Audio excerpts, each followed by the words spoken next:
What's up everybody, Coach Trevor here. So in this video we're going to go over the dumbbell muscle snatch and the power snatch and variations of it, right? So hang and then from the floor. So on this first one, you should have already watched the video on how to do a dumbbell hang clean and the muscle clean, all right? Or even power clean on that one.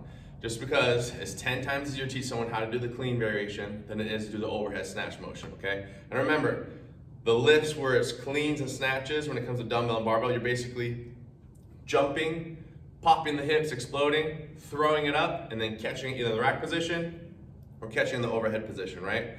Excuse me. And then so, when we're doing these, start them off slow, okay? Sometimes if I realize someone has like limited mobility, if they have like lower back or something like that, I'll just put them on like a dip muscle clean, right? Or a dip muscle snatch, right? If they've already got good at the clean. So just go to the dip, boom, abs on tight, boom, pop the hips, punch through, one motion, everything's locked out just like you would for a kettlebell snatch.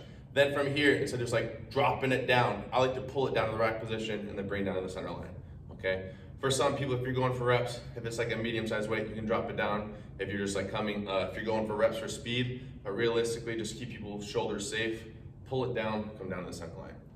So, if someone's good enough, they already got the clean down, they're gonna go from the floor, then pop the hips, boom, punch through, one motion. And same thing, shrugging, trying to do your best to get the elbow up on that, and then punch through, finish the arm by the ear, not out here. Arm by the ear, pull it down, right back down, okay? If they're doing continuous reps, there's necessarily nothing wrong with that, it's just a different variation, all right? Then, the power snatch. You're gonna breathe, make sure the palm is facing you. I'll show a dip variation first. Abs nice and tight, knees are bent, pop the hips, boom, catching it here, stand tall, squeeze the glutes, okay? Pull it down, right back down. Again, take a breath, dip, jump shrug, punch through, stand tall, and then pulling it down. Make sure when they're doing these movements that when they're dipping, the weight is in the midfoot, right? If they go into this dip, knees are coming out.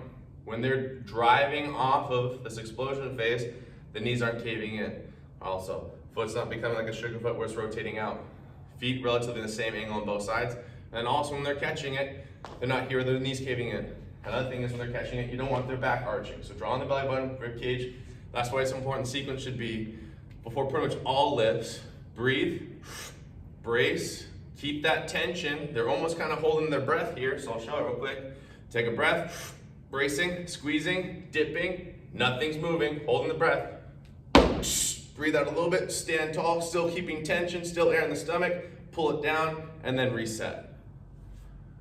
So, that can be from the hang, it can be from the floor, just the muscle and the power cleans are just, power snatches are just gonna be different variations on those, okay? So keep that in mind when you're teaching someone. Remember the progression. Start with the clean, muscle, power, and then snatch, muscle, power, okay? Those are one of the best progressions you can do. Remember, it's not the only way, it's just a way to teach someone how to do it.